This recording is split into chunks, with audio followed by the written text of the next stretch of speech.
Welcome to Doing the Work, frontline stories of social change, where we bring you stories of real people working to address real issues.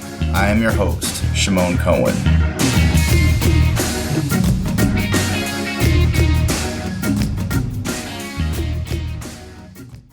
In this episode, I talk with Dr. Monica Cox, who is a disruptor, trailblazer, change agent, and leader who believes in living an authentic life, even if it makes people uncomfortable.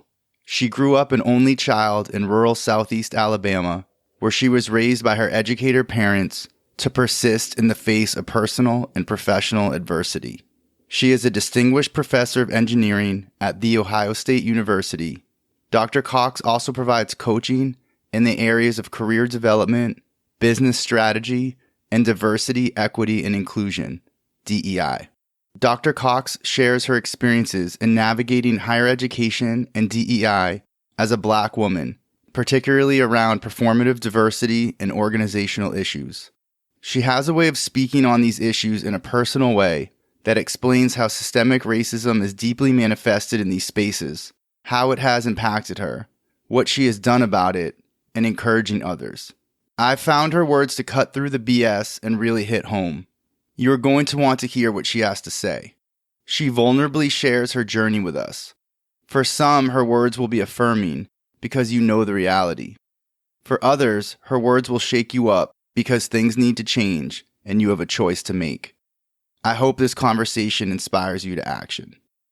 Before we get into the interview, I want to let you all know about our episode sponsor, the University of Houston Graduate College of Social Work. First off, I want to thank them for sponsoring the podcast. UH has a phenomenal social work program that offers face-to-face master's and doctorate degrees, as well as an online and hybrid MSW.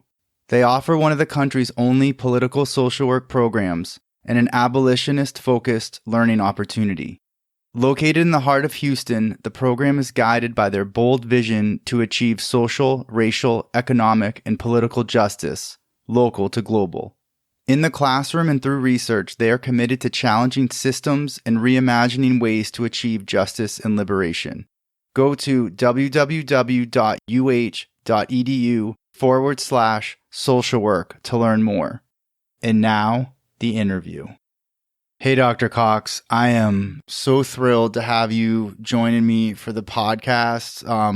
Like so many others, found you on Twitter because you were posting in a very authentic, no holds barred way of your experiences as a Black woman in academia and the racism and sexism you've experienced, and just the way you write, it just really just hit me right in my heart, So I'm really glad to have you on here. So thank you so much.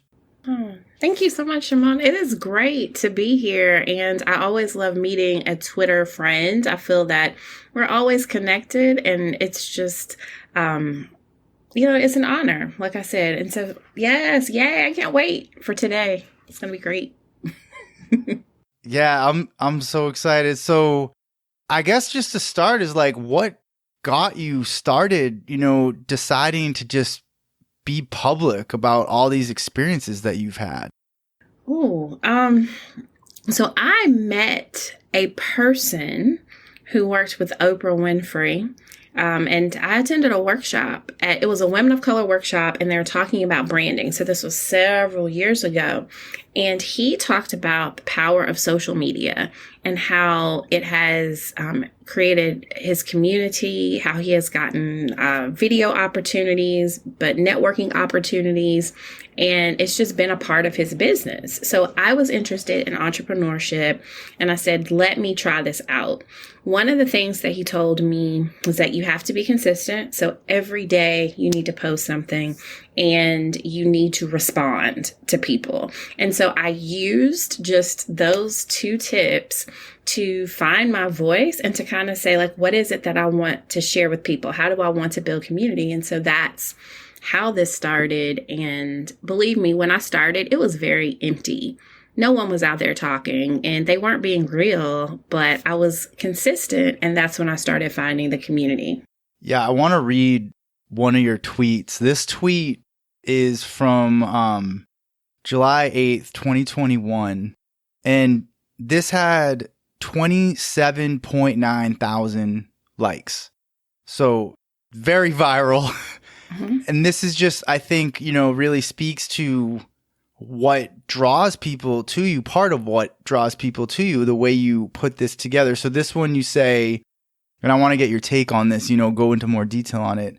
So this is your tweet. Instead of showing me your diversity statement, show me your hiring data, your discrimination claim stats, your salary tables, your retention numbers, your diversity policies, and your leaders' public actions against racism. End performative allyship. Mm-hmm. Yeah. So there's a story. And the story is that I have a brand called Stop Playing Diversity. So the performative allyship kind of is a play on that. Or Stop Playing Diversity is a play on that, where it's just about being authentic when you do this work. So many people put on, like, they know the right thing to do, but they're not doing the right thing. And it's not really moving the diversity needle, so to speak. So I created a course called You've Met Your Diversity Quota, Now What? And I had a slide where I presented all of these examples of how you can move past quotas. So I just took the bullet points that were on the slide and I put them in 280 characters. And that's where this tweet came from. So it was just me translating material from a workshop into a tweet that I wanted to get out. And that tweet just happened to resonate with so many people. Yeah, and let's break that down, in terms of, what is behind that, like your workshop and, why does this need to exist, based on the experiences you've seen and, put into this work that you do.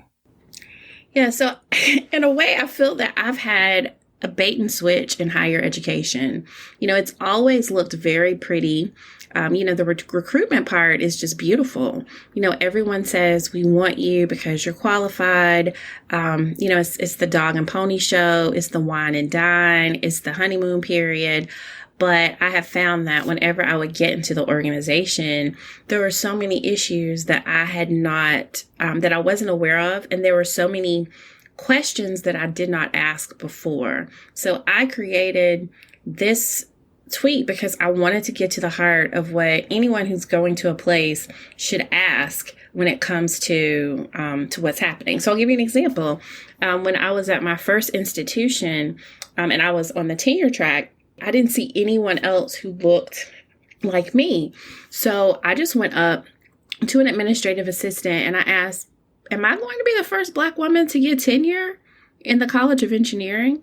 And people researched and they said, yes, you are going to be the first. And I'm just thinking, I had to educate so many people. It was not just about the academic part of my life, but because I was in Indiana, I was in the cornfields of Indiana, there were so many people who did not understand diversity. And it's just this heavy burden that happens when you're not prepared to be this trailblazer just at your institution, but in the community. Like, we're talking about everything from like hair, and is the correct term Black or African American? And some people said colored. And I'm like, what, where are we going? What's happening? And it is a distraction when you are trying to do your daily job. So this is just my whole brand is based on trying to prepare people, trying to make people aware, particularly people who come from underrepresented groups, to say,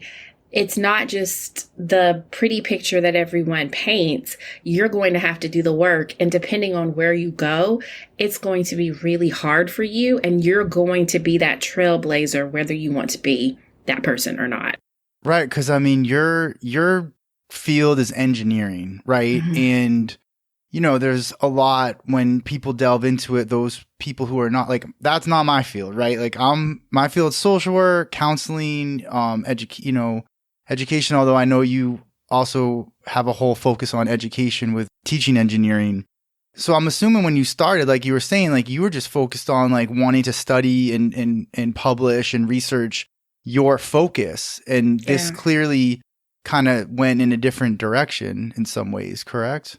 Yes, I think that for every article that I've read about the issues that happen in higher ed, like I experienced it. And it's that part that got me where it's like, oh, people have looked at the empirical research and that's why this is happening.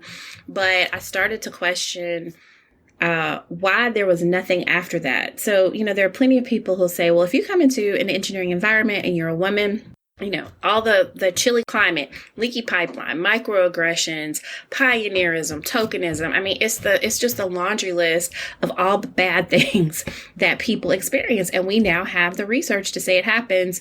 But I was concerned that over 20, 30, 40 years, you just had to endure it. Like, that's it. If you talk to anyone, it's like, why is this culture not changing? Why is it that this is just the battle scar that you get for being in this profession?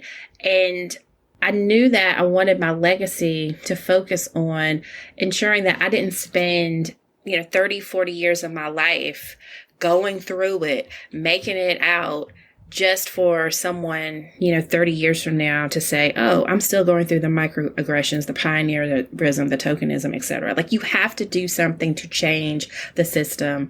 You have to, just disrupt it if you are going to have an outcome that is different from what you started doing. Yeah. Something I wonder is, as you got into these spaces, right, and were having these experiences, did you always know exactly what was going on? Like, was it always clear to you what was happening, or did it take you time to figure out like all these dynamics at play? Yeah. Oh my gosh. I was naive. I was very ignorant. And I would say, as an only child growing up in Alabama to older parents, I think I was very sheltered. So, I did a lot of reading. And when you read, you often have those happy endings. And yeah, stuff is rough. But I mean, I did learn a lot about persistence and resilience, as someone who grew up in areas where the civil rights movement happened. But I am also a very literal person. So if you say that I am a professor, then I have this image of a professor of like, we're all professors in this field. And I didn't really conceptually break it down of like, oh, my experience is going to be different as a Black woman professor versus someone else. But I noticed that people were just treated differently. For the first time, I learned that people were paid differently. I learned that some people had access and other people didn't. And usually I was the one who did not have the access, and it didn't feel good. And so I learned about the inequities and the culture from being one of the only people in the room and just being keenly aware that something was wrong, something was different in how I experienced my world versus other people who seem to be extremely excited about every aspect of academia. So there were things you weren't so excited about. Oh, no, not at all. Not at all. No. I mean, for example, you think about teaching a large engineering class and the research talks about, bias, gender bias, and racial bias that happens. And with some of my engineering students, like they had never had a female professor. Some of my engineering students had never had a woman of color. So I noticed that there's like a way that I would speak, or there are examples that I would provide that were just not aligned with the majority of the students in my class. And, my humor was different. So it's everything that made me me that somehow was this learning curve for people, but you don't have time for people to learn about you when you have course evaluations. It's like, oh, okay, give her 2 semesters. And, one story I will say that kind of illustrates this is that I was teaching a first year course, and I think I was very strict, came from that Southern Alabama upbringing, very much. Like I wanted people to pay attention in class. I would call them out for stuff. And I was at the Indianapolis 500 a couple of years after I taught this one class, and I saw one of the students who was in my class.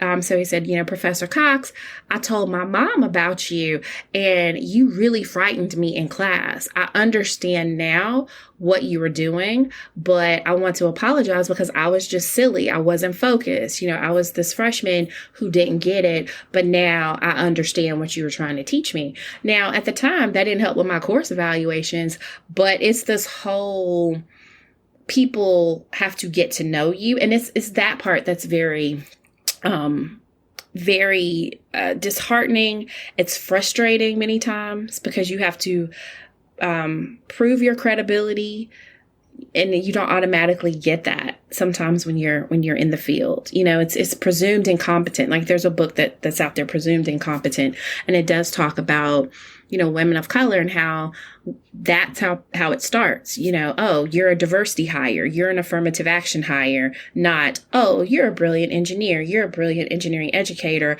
let me now give you that respect, and then everything else comes. So I feel like it's always this proving. Being a first is about proving, but that wears on you over time because you know who you are. And at some point it's like, bump out. I'm not here to prove that I deserve to be here anymore. I don't owe you that.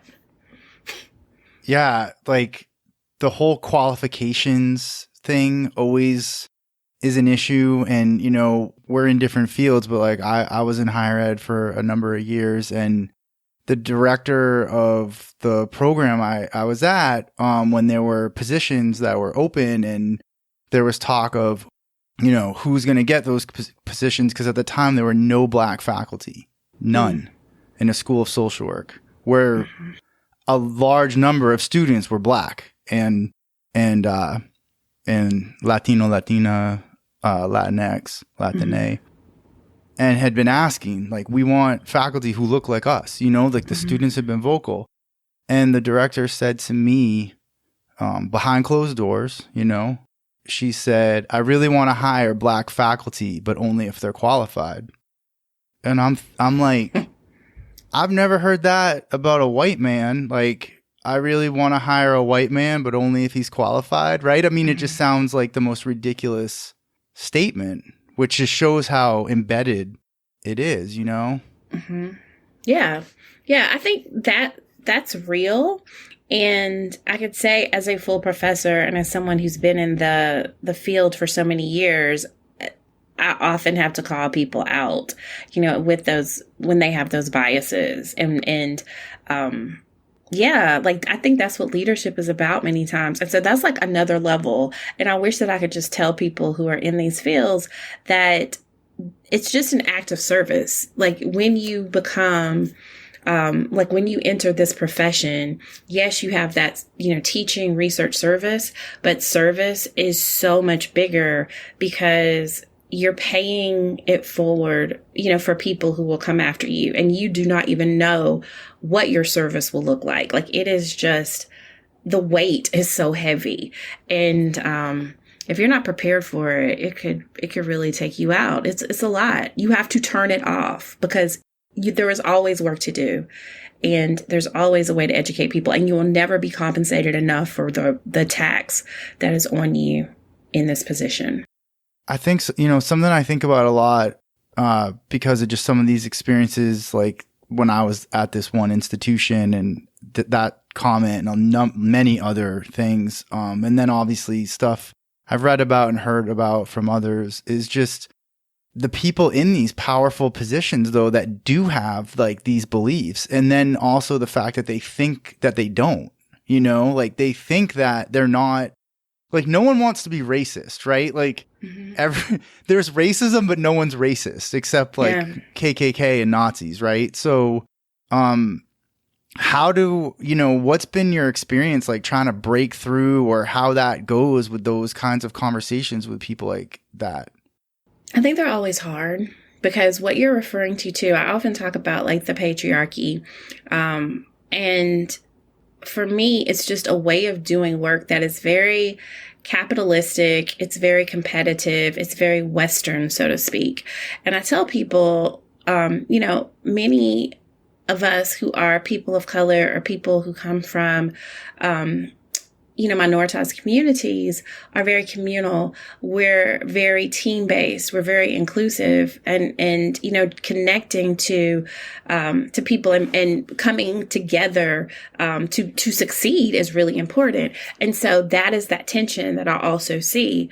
So it is hard to teach people about that. It's hard in academia for people to understand that everyone can win. Like maybe you have impact in different ways, but the focus is usually like there's going to be one president, one provost, one dean, one, whatever. And so you have people who are so competitive and you learn how to play the rules. You learn how to play the game. And I often tell people, academia is not hard. Not trying to sound snobby, but it's not hard. You know what it is? It's learning how to play the game. It's learning how to speak. It's learning how to fit into a system that has been designed a certain way. And if you even want to break it down, yes, you have to have X number of papers, X number of grants, and you just figure out, who do I collaborate with to get to where I need to go? Who is my mentor?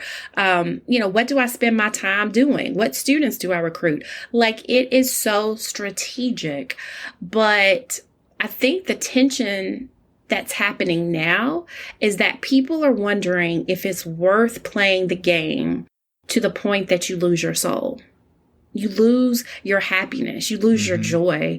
And with the pandemic, with everything that's happening, I think people are saying, hold up, is this my life? Like, I'm going to be 65 and then I'm going to be like, oh, I played that game well. And I have my, my home, I have my car, I have my material things, but I lost my soul. I left a little bit of me back in the academy and I can't get that back. I can't get my time back. I can't get that joy back. So, I went all over the place, and I would say that it is difficult for people to understand why the academy sucks life out of you. But one other thing I'll say about this real quick, and I had an aha moment this week, and I wrote it on Twitter, of course, but it's about imposters. And I think that, imposter syndrome is something that a lot of people say they have, because let me just tell you, higher ed is just all consuming. You will the thing is, you will never be enough. You will never be good there. So you're going to always feel like an imposter. But the imposter is higher ed. It makes you think that it has it together. It makes you think that they know how to do diversity well, or it's an inclusive place. But when you get in, there aren't always answers. They don't know what to do when things go wrong. And you're just buying into this facade. That sounds very bad and negative, but I feel like that's my reflection. After almost being here for 20 years, it's like, y'all sold me something that I don't think is great. Like, y'all say you like 6'2" and fine, but you about like 5'3" and a little stocky and yeah, I'm sexy like that. I mean, it's almost like, I think a lot with how the United States, American exceptionalism and all that, and like there's like this higher ed exceptionalism, they really go together like that. Yes. Like saying that these are these ideals when like all these contradictions are the reality. Exactly. And and it's like what I said. I mean, I'm even at this point, and of course I had a tweet today. It's like, do I tweet all day? I probably do. But, it was a moment where it's like, I really think about leaving academia sometimes because it doesn't represent my values. And it's like, I had my values before I came in. And when I coach, as an authenticity coach, I talk about this visual that I have, and just imagine a bookshelf.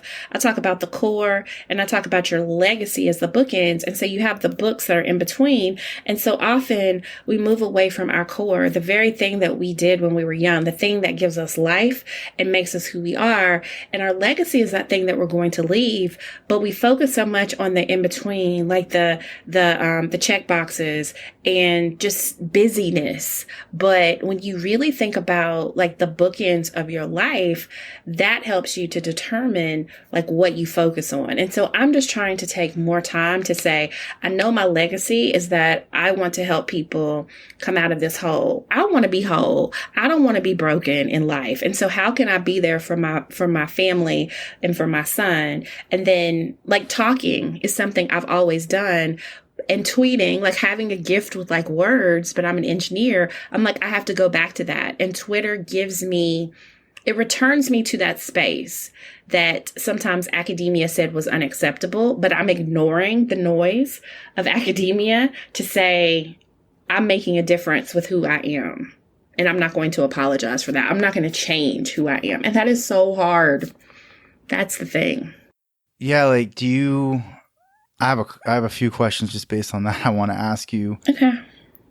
The first one I think is, do you feel like you could do that if you were, starting out and still, junior faculty, like starting out on a tenure track, like, or are you able, because there's always people who are like, I got to wait for tenure. But like for me, I was faculty who was non-tenure. So it was like, we were never going to get tenure anyway. So what do you just never say anything? You just always try to play the game, which that doesn't work for me. So yeah, it depends on the environment. And I think that like if you're in a place that is more open to communicating and expressing yourself and changing and connecting, then yes, you probably could. But if you're in a very rigid environment that's not used to anything other than the bureaucracy, you're probably not going to get tenure. So I would say as a junior faculty, I didn't do it as much, but I had a moment where I was in a meeting and, I had done things by the book. I have I look at my office and it's like, I have a presidential award with President Obama. I have my picture with John Lewis. I have my picture with Michelle Obama. And so, I did those things that took me to really great places in higher ed. But when I was in a meeting and was disrespected, I had a moment and I said, you know what? I played the game and I still got disrespected. So I might as well, be myself. I might as well be more vocal and be this person who sometimes ruffles feathers, but people know where I stand and I know that I'm going to make an impact in spaces that are important to me. So, I often just tell people, no matter how well you play the game, if the system does not welcome you, you're still not going to succeed the way that you would like to. Yeah. So it's like go big or go home. Right. Well, at some point. And like getting to what you were just saying before too, and this connects to it. Like, and this is one of the things I wanted to ask you is like, you said you want to heal, you want to be whole, you don't want to be broken, So part of that, it sounds like, is go big or go home. But what else, what else is that for you? What else is being whole for you? Yeah. Being whole is not being afraid. It's being courageous and it's being brave. It is owning who I am. It's being able to sleep at night because I'm just authentically me. I think, and this was an aha, I feel like I have moments in my life. It's almost like having a play-by-play. And since the pandemic started, like this is what moved me from being an administrator and the thoughts I had to saying I need to do more entrepreneurship and I need to be more vocal, even more vocal than I am. It's the fact that I had talked to so many Black women in my organization and so many people were hurt and they said, I can't speak out. And it was such a pattern that after a while I said, it feels wrong for me to be this full professor when so many other people are hurting. Like, it's like a fork in the road. Do I continue on this administrative path, knowing that if I play the game, I will get everything that I've wanted everything I thought I wanted since I was 19 years old? Or do I shift down this path that is uncertain, knowing that I may never get another administrative position, knowing I could be, blackballed, knowing that I'm that person. I'm I'm that target, in higher ed. And, I will just say this really quickly. Something that changed me is that I got a direct message on Twitter one day, and I said, this is like the direct message that sealed it for me. A woman who was a grad student in engineering direct messaged me, and she told me that she was thinking of taking her life, but my words kept her going. Wow. They kept her moving. And I'm like, my words? What words are we talking about? Me tweeting about my experiences? But I get things like that all the time. And one of the best comments that someone also told me, someone who was a full professor, she said, I see how you tweet. I see how you say things. And she said, you have this unique ability to build as you battle. Yes, it's hard, but you're building. And it's that part. And another person who has a business, who is a financial representative, said, you speak the words that are in me. So I just kept getting all these responses where I'm just like, I just want to be an administrator. I just want to go and do my work. And there was even this embarrassment of like, why am I Twitter famous? Like, that just seems like, Wordle. It's kind of like a Wordle moment. It's like, ooh, I'm the Wordle queen. Like, I can get Wordle in two tries. I mean, that just doesn't sound great when you're programmed as an academic to be so scholarly and have your H index and be empirical. But I mean, I could tell you, Shimon, time and time again, I will be on presentations, presidents of universities, professors are like, I follow you on Twitter. I was on a $15 million project and people were recruiting me to be on the project because they're like, you need to get Monica Cox from Twitter to be on the project. Like, what? So I still don't quite know what to do with that because it feels, I hate to say shallow, but you know what I mean? It feels like it's something that academics don't value. And I'm still trying to figure out how to process something that was never what I planned to do. I was not trying to be Twitter famous. I just wanted to tell stories and help people. And now it's just a lot. I mean, that story of, the student reaching out to you, I think that's what I really felt, reading your posts. And so many do, is that you say the things that so many people wish they could say. Mm. And you just get right to it. There's almost like this might sound strange, but there's almost like a spiritual aspect of the way you write.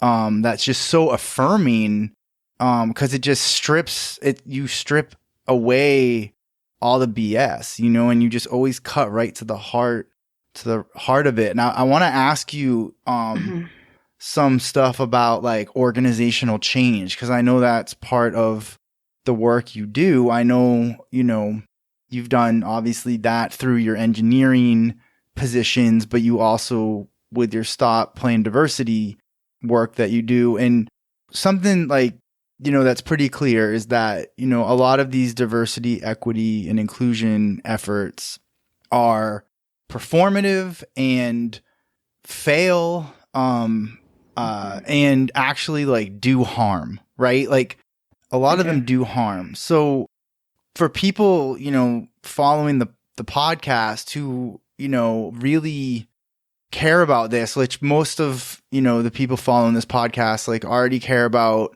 social justice, racial justice. They're just looking for like ways, like, how do I go about implementing this? Because a lot of them are getting crushed within the organizations that they're in, right? And, social workers don't make a lot of money. Some do, but not like, there's people that are just, they're getting crushed.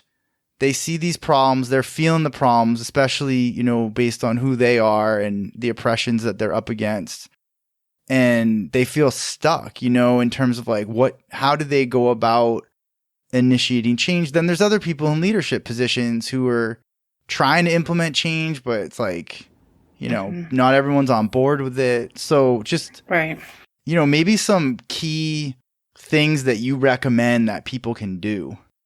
Yes. Oh my goodness. That's a lot. I think maybe I said it before we started, but I kind of have this aha moment where we are in a system. We're systems inside systems inside systems inside systems. And a lot of those systems, you need structure. So when you think about organizational change, I love structure. I love processes, policies, etc. But you find that there are issues where sometimes policies are not implemented well. There are policies that don't exist. Policies need to be created when you bring new people into the system. And so there's like that whole element that should be focused on all the time. And I tell people in a system, like, we are renters and leasers. Like, that's something I did not think about until 2020. When I was in a position and at the drop of a hat, it was like, we don't want you in that position anymore in higher ed. And it's like, but I produced, but I did whatever. And so you have to understand when you don't own something. Because I think a lot of burdens come when it's like, oh my gosh, I'm in here and I have to change everything. Guess what? One person does not change a system, and two, you don't own the system. So even if you think that you control it, you don't. And so really managing your expectations is important. And I know that's not like what a lot of people want to hear, because, the romanticized version of it is, we're going to dismantle, like, we're going to get 5 people together and just break it down. No. It's not that. You could break a system down, but how do you sustain the system? Like, who's running the system? What's going on? And that's why, like, side note, when I talk about dismantling, I'm like, we don't have a plan. I get that everybody wants to be like gung ho, let's like change stuff, but we have to put more thought into what it looks like. So if everything changes, then what does leadership look like? How do we monitor this? How do we hold people accountable in ways that are equitable? But I went off. But, what do I say? Man, I sound like a pessimist. But I really do believe in the power of entrepreneurship. I believe in the power of doing things outside a system. And so I think that there are ways to do it when you're creating nonprofits, when you're, just starting things with your own resources. That's how you kind of begin to build community as well. And that's what I've done. And so my whole story with Stop Playing Diversity is that, out of the millions of dollars, after all the initiatives, I'm still in pain. I'm still struggling. And I said, let me take the lessons that I've learned as a professor and talk to people and kind of create communities of people on Twitter, in other places where we're having these conversations, but we're now going into not just a single institution, but multiple institutions. And we are on the same page about the work that needs to be done. And so, just to kind of end this spot, my vision is, I used to say I want to be a university president, but I got to a point where I said that's too small, because a single institution is ruled by a board of trustees and, all that system. But if we're going to really do this work well, we have to elevate. We have to use media, like our podcast, like our social medias. We have to take it to levels that academia or the brick and mortar spaces are not used to. So I'm kind of rambling a little bit, but I will say, I love it. It's the virtual part. Like, you think about it. If things were built in the buildings where we work and the structure is there, you have to do something in spaces that the patriarchy doesn't yet control. So I love social media, because the very people who would try to police what's happening in the brick and mortar, they're not policing because they don't know TikTok. They don't know Twitter yet. People think it's fluff, but movements are happening virtually, and it's kind of like the Underground Railroad. It's like you don't need to understand that space. Stay on the plantation, do what y'all do, because we got some other stuff going on behind the scenes in the churches, in the services that people don't want to come to. Oh, we have some stuff happening. It's okay. That's beneath you, but we got it. We're going to tweet in 280 characters. We started the entire movement. It's all good. We just dismantle your system in 280. It's good. We just, you know what I mean? Like, you look at what happens. Entire systems are crushed on social media. Like, you get one influencer, academic influencer, to be like, did y'all know blah, blah, blah was happening at institution? Did you know blah, blah, blah? And all of a sudden, there are people who didn't get tenure, and they're getting tenure because of a hashtag.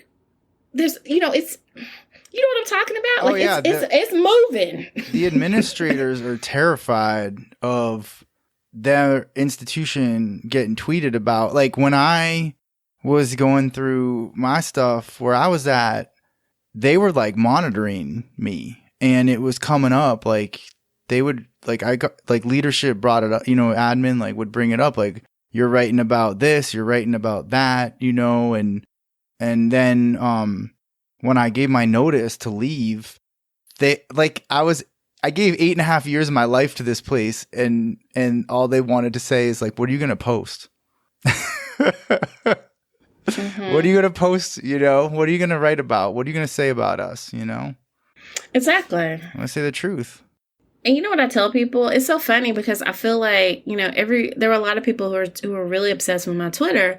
And I'm like, can you be as obsessed about the content of the tweet as you can about the fact that I tweeted it? Like, I had this thing that I said one time, and I'm like, if someone's working in media or communication, if you see something like that, then maybe instead of being like, oh my gosh, somebody's making this look bad, say, there seems to be an issue as it relates to diversity, equity, and inclusion. And maybe you all need to look at this, because if this person is bold enough to put their name, you know, their identity and who they are out there, then this is something that is probably problematic. And so that's what I'm saying. It's like reframing how people look at things. And there's just such a powerful opportunity for leaders who are proactive to say, like, Shimon, oh, what are you saying? What's going on? Okay, well, you know what? I have some really real data here. And so there's something that you're telling me that I need to be aware of before it blows up, or I need to address, you know, X, Y, and Z. And I just think people want their voices to be heard in ways that no structure, coming back to the original tweet I told you about, I think it resonated because that's not what institutions do. But Twitter is also that space where you collect exit interview data, you collect real-time feedback about what's happening, and organizations are not asking these things. People are just like, let me tell y'all, it sucks here. Don't do it. Stranger danger. Don't come to this institution, because they don't do this well. And there's just this disconnect between the reality and people saying, I want to comb all the data. Let's do something with it. Like, that's what future leaders should be. But they're not. Many of them are not. Yeah, I think that's a really good point. It's like, look, you want to do DEI, like, you want to really make these changes. Like, as you say, you want to stop playing diversity. Like, the data is there, like that. Absolutely. Like, that's very clear. So where do these places get hung up? I mean, to me, and just let me know what you think, and please, like, expand on this. Like, to me, they get caught up because, like, they don't want to change. Like, they're steeped in white supremacy, they're steeped in capitalism, they're steeped in patriarchy, they're steeped in ableism, heterosexism. They want to say this stuff, but they don't really want to change. I agree. I mean, I always use the example of the pandemic, and I say, I mean, it was funny how with a quickness, everybody was remote. Like, Zoom boomed, and, you know, people who didn't even know how to use a computer were all on the computer. Entire universities had all their courses online, and they had never done anything like that before. So, you know, I said, as my mom says, people do what they want to do. And so when it was about the dollar and losing $40,000 of tuition from students, people figured out how to use that technology. Yeah, they moved really quick. And so you're right. I mean, when you look at what we have known as historical problems, you know, as it relates back to diversity, there is not a quickness because, you know, I think there's a lot of fear. So what happens? And you see, like, the polarities that are happening. Like before I got on today, I saw about Florida and the Stay Woke Act and Don't Say Gay. I think, you know, both of those were out there. Yeah. And it's like being approved in the Florida House. And it's just this whole thing of, like, what is it? It's I don't know. I just keep saying it's like a mess. I'm sorry. I got kind of caught up because I was just thinking about it. And it's insane.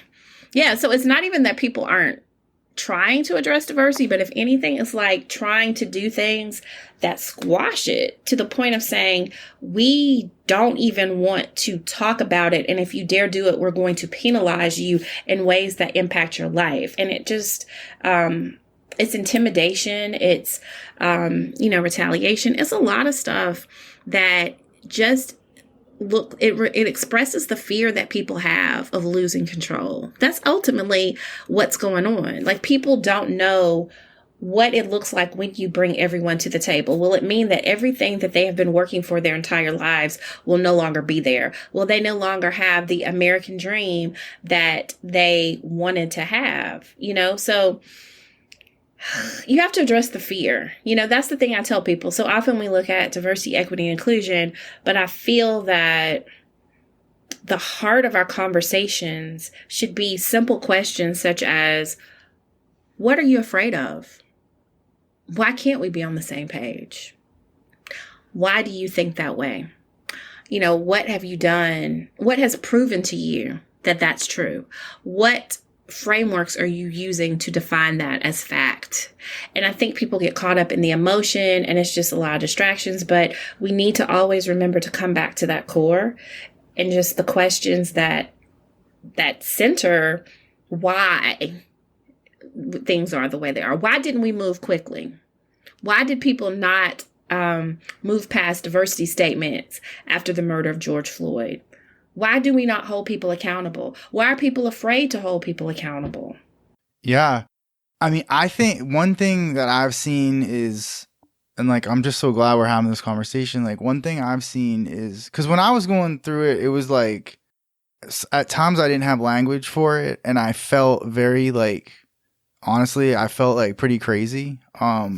Because of what was going on, and they would say stuff like, is everything okay at home, and like things like that. Yeah. And it was like, what? Like, these issues keep getting brought up. Like, it's not me. It's not my problem. But things would happen. Like, for example, hiring Black faculty, like that was always like a major, thing that would come up. And it should, because it was such a issue, which of course you're not going to hire Black faculty if the environment isn't conducive for that. And then you're not going to retain people. And then also people are just not going to be able to like thrive and be whole. Like you're talking about in these spaces, but they would say stuff like, well, we posted the position in this like Black organization, and we did this and we did this, and oh, Miami, like Black people don't want to move to Miami. Like, I literally heard this stuff. Or like, where's the Black professional community in Miami? I heard a white person. These are all things white people were saying. It's like, first of all, like, what do you know about that? And I would sit there and listen to this stuff, and when I finally started speaking up about it, I was like, why aren't we looking at ourselves? It's like, where's the relationship the other however many months of the year with the organization that you want to post this in their newsletter? Like, where are these ongoing relationships? Where, it was like, you just want to like keep everything the same and then post it here, and you think someone's going to apply, but you really don't care that much if they're going to, because otherwise you'd be doing this work year round. Absolutely. And you know what? You make it, I mean, to me, it seems very simple, but yeah, it's like what you said about relationships. When you think about a courtship and you meet someone, I'm sure there are these relationships where people like, love at first sight, let's get married in like a month, or Love is Blind. Like, that's a show on Netflix that I look at sometimes. But, people need to think about how they would like to be courted. Is it a hit it and quit it? Is this a one night stand? Because really people are claiming that they want, this really loving relationship, but they're really being, carnal in how they connect. And if you want that, then that's cool, but you're not gonna, this isn't a marriage. And I feel like people want a marriage, but they're acting like they just want a one night stand. And that does not. Did you just call academia a one night stand? I think that recruitment, like how people recruit, I love that.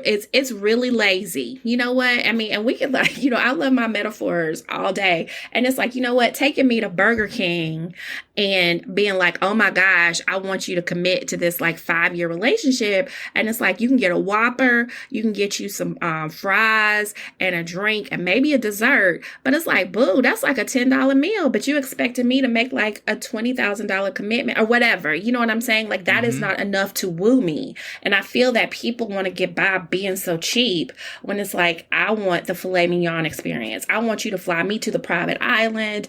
I want you to, I mean, your resources, that's another point. Like, you have to use your resources. If it didn't cost you anything, if it was $15, guess what? You're about to get a $15 return because I'm about to walk to the person who's going to wine and dine me and treat me valuable, like I'm valuable and precious. And that's why I said it just sounds so commonsensical, because even in life, do you really expect to woo somebody when you're so cheap, when you're so disrespectful, when you're so shallow, when you show that you don't want anything, you don't want me for more than my body? And I mean, and that's a really interesting, metaphor, but it's real. Like, you just want the quickness. You don't want my heart. You don't want my personality. You don't want everything that I can bring to add to the relationship. You want a servant. You want to dictate. You want to rule me. But I want to think. I want to have ownership. I want some property. I want, all these things that will help me to be better. And so hopefully people can take that from this session and just really always think about that. How are you treating this person? And based on how you're treating that person, is the return what you think it should be? Because if you're expecting too much, you're delusional. Yeah, and to me, it's like beyond that one person. It's like the group or like the community. Because if you're in a field, if you're in a profession, and your only interaction with like the Black organization within your same profession is when you're recruiting and you just post in a newsletter, but you have no interaction with this organization the rest of the year, right? Or for many years. Right. People see right through it. I mean, Absolutely. People aren't stupid. Like, I mean. And talk about you like a dog behind your back, too, to be like, not only do we see through you, but they are terrible. Please stay away. No. Exactly. It's ridiculous. And it just doesn't, I don't know, like, it just doesn't seem like that hard to me to just like have relationships with people. I don't understand. I don't know why it's so complicated for people. Yes, I agree. But people are in their bubbles, and I don't want to try to come off like I'm like some enlightened white person either or anything like that. But like a lot of white people are just in their white bubbles and just don't want to maybe want to think they're out of it because they're liberal, but a lot of us are really deep within it, Mm-hmm. And I think too, like, there's just this humility that you have to have, this vulnerability to say, your view is not the dominant view. But it's so hard because it's like everything that you want. And I'm not saying it's anyone's fault, but in society, like, your view is the dominant one. And to kind of say, what is it like to do this differently? What is it like to think differently? Like, that is an exercise that just requires a lot of reflection. And like I said, humility. And also accountability. So you have to let someone tell you when something is offensive, tell you when something is off. And I think so often as humans, there's that pride of like, you can't tell me what to do. Like, I'm trying. And it's like what you said, like, you don't want to be labeled, but it's like you're doing this wrong. And do you have someone who is giving you permission to tell you when you're wrong? And will you not lash out at that person or use your power and or privilege if they tell you the truth about yourself? Yeah, that's the deep internal work that, especially with like emotional regulation for that moment when, because like I know for me, when I've been called out on stuff, like I get a physical, or even before I say something, and like I'll have like a physical feeling, like I feel it in my body, like I feel so uncomfortable, so it's like, have I done enough work so I can like regulate through that to be able to be present to grow, because in the end it's about like the growth that can come from it. Absolutely. And doing the right thing. I mean, beyond just the growth that can come from it, but doing the right thing. Mm-hmm. There's a couple other things I want to ask you about before we wrap up. So I know you're a full professor. You've been a department chair. Correct me if I'm got the terminology wrong. You're right. So you've been in, you've had job security with tenure and things like that. But like, how do you kind of coach people on being prepared for retaliation as they do this work? Man, I feel like I'm just learning that myself. And I feel like you have to really dig deep for this because the consequences are real. Like, there are so many things that you can lose when you do this work. And, I talk about building your muscles, your courage muscles, and really just, you have to know very deliberately what your risk, like I talked about it in one of my Stop Playing Diversity podcasts. And I said, what's your diversity threshold? And I used to be really upset because I was like, why am I the one that's out here stepping out, being brave, but I have the grace to do this? I feel that, for whatever reason, probably since I was little, I'm the one who was always outspoken. And you have to move at your level of comfort. I think that if you want to grow, you have to do deliberate work to grow in this space, because it's taking the risk and saying, okay, I'm in a room and I know if I put myself out there, something could happen to me, but am I willing to say something today? Like, that is an example of being very deliberate about what you do, but you have to make those choices. It's like exercising. You're not going to be able to run a marathon just by sitting and watching a marathon. You have to, with diversity, use your voice, use your title, use your power that you have, your positionality, bit by bit, to say, this is a decision that I'm going to make. And I understand there's heat, but I own it. I've thought it through and I stand by it. And that's it. And that's courage. That's an example of it. With everything that happens, that's it.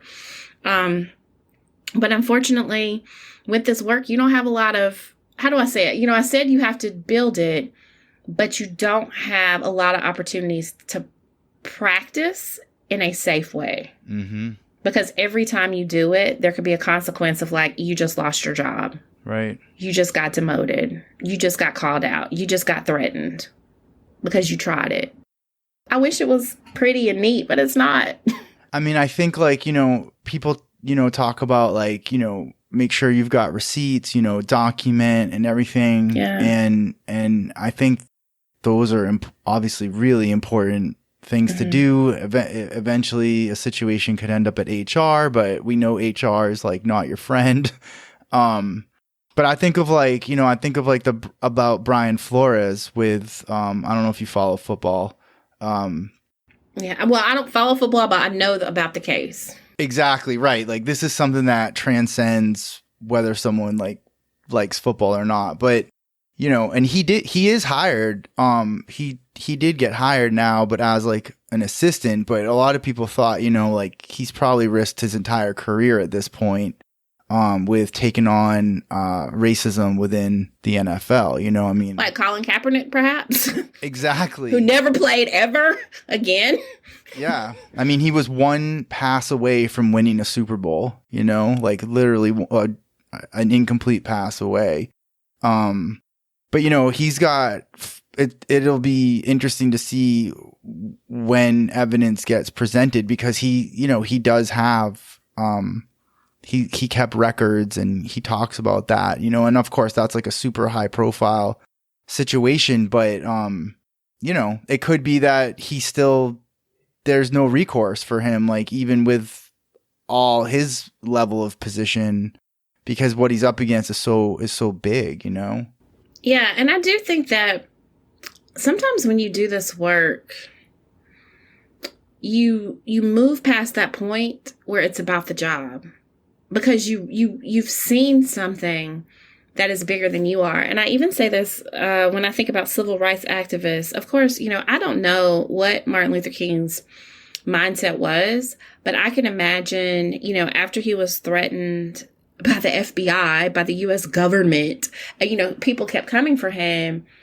I've seen this. You're either going to move forward and say, it's got to be worth it for me to do this. Or it's like, I just retreat to what? Like there is a point of no return in this. Like if he's never hired again, I don't know if that's his purpose anymore. I think by the time you get to this point, it's like, I need to make sure that no one else goes through what I go through. And I understand that my career may be jeopardized, but this is a moment in history that's bigger than my career.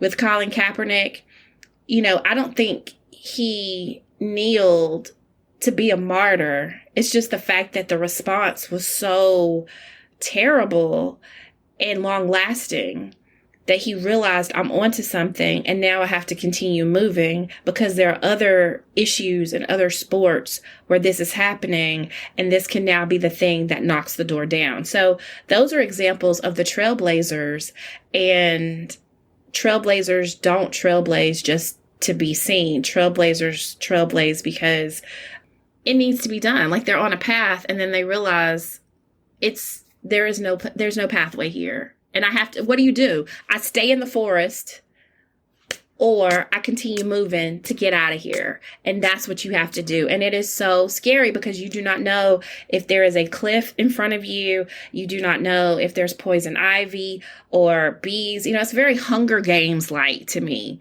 when you think about doing this work. You're just out there and you have to survive.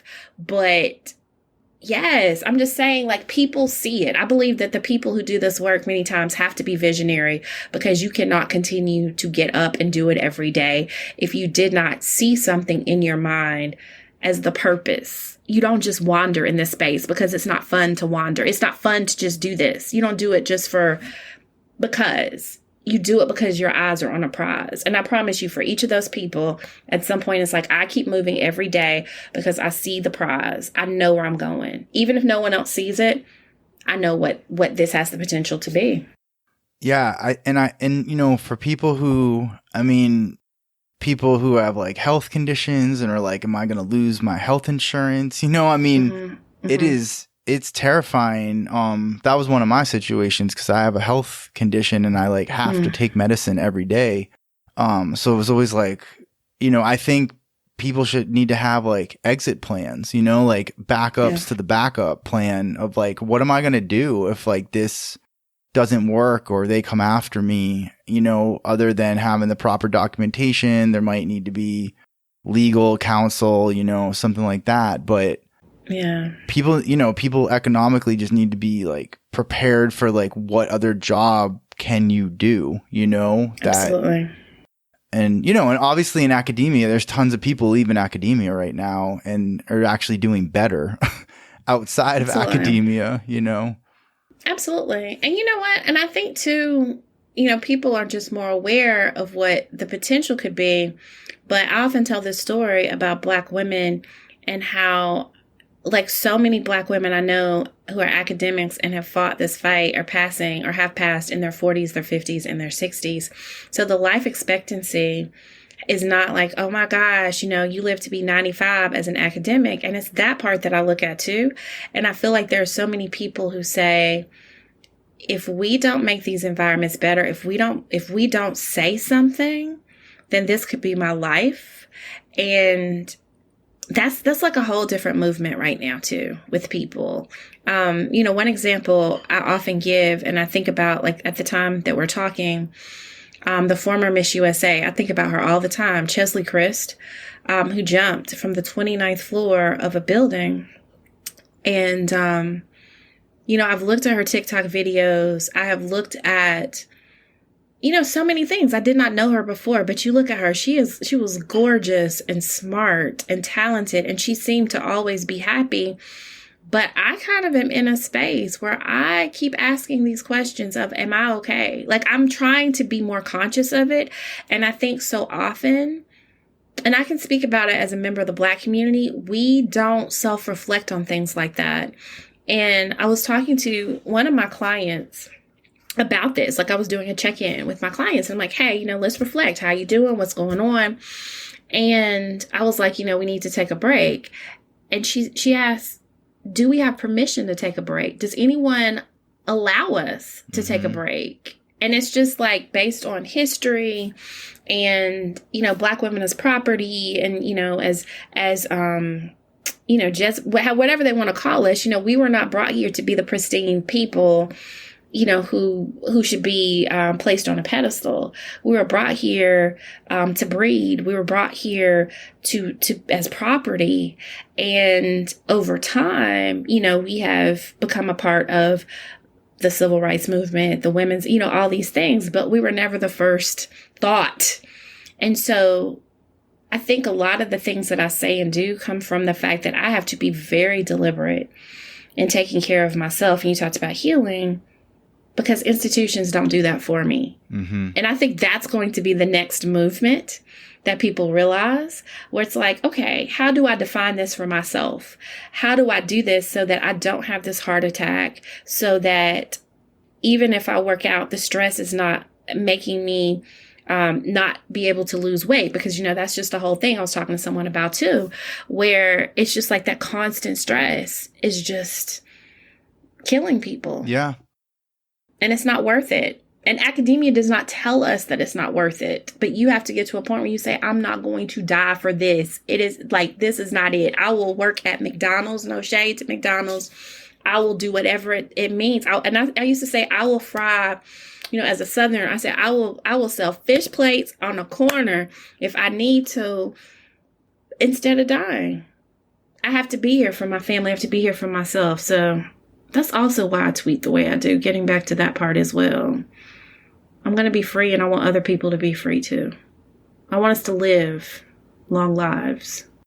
Yeah, I think that's like so important of the compounding negative health effects of racism and sexism, and capitalism, and what it does to folks, in these situations. And then, I get kind of like, I feel frustrated and angry of, because there's other folks making these institutions this way. Like, yes, these are systems, but there's people running these systems that are like causing Black women to die early from working in these systems.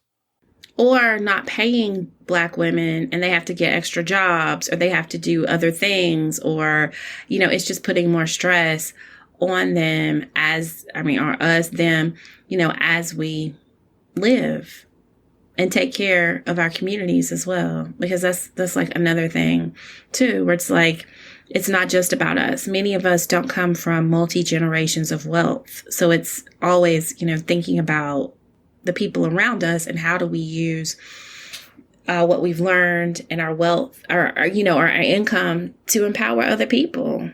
That's important. Yeah, 100%. As we're wrapping up, I just want to thank you so much for your time. And I just want to, give you, if there's anything else you want to put out there, on this time we have together. Let's see. Yeah, always follow me. And so hopefully you'll have all that information. Of course. That's really important at Dr. Monica Cox. But, I think that, I talked about courage. That is the thing that I want to leave with people, where I say, it is hard to do this work, but it is worth doing this work. And you have to push past the pain. And, it's not going to happen in a day. But when you're tired, what do? You rest. And then you get back up again and you start it. And so that's just how this is done. That is how you, continue to see beyond yourself. Like, this is not about one person. And if you have kids or whether you don't have kids, I talked about legacy early on. We only have one life to live, and what we do in this life matters, whether we think so or not. And so that one time that we speak up, or the one time that we do something that's brave, it's a seed that hopefully will grow. And, I'll say, it reminds me of my father. And so this is an example where my father has passed away, but my father bought some land in Alabama. And before he passed, he took me out to that land, and he said, I'm giving this to you. He said, I won't see what you do with it, but this is my gift to you. And it is that I think about. We may not see the impact of this podcast. Somebody could listen to this 100 years from now. You don't know how this is going to influence people, but every time you do this work, you do it hoping that, like I said, that one woman who said, I keep her moving, the words hit, and you don't know how they hit, and you may never know. Someone may never tell you that they chose to keep moving because of something you did, but it happens. People need encouragement and to know that they're not alone. So that's what this is about. It's bigger than we are. And always remember that. I appreciate you so much. And I'm so glad we got to connect finally like this. And again, I want to thank you for taking your time to come on here and talk with me. And also thank you for doing the work. Yeah, I have to. You know what? At some point, you just have to. It is my calling. It is what I'm meant to do. So it is my pleasure to do this. Thank you for asking. Thank you for listening to Doing the Work, Frontline Stories of Social Change. I hope you enjoyed the podcast. Please follow on Twitter and leave positive reviews on iTunes. If you're interested in being a guest or know someone who's doing great work, please get in touch. And thank you for doing real work to make this world a better place.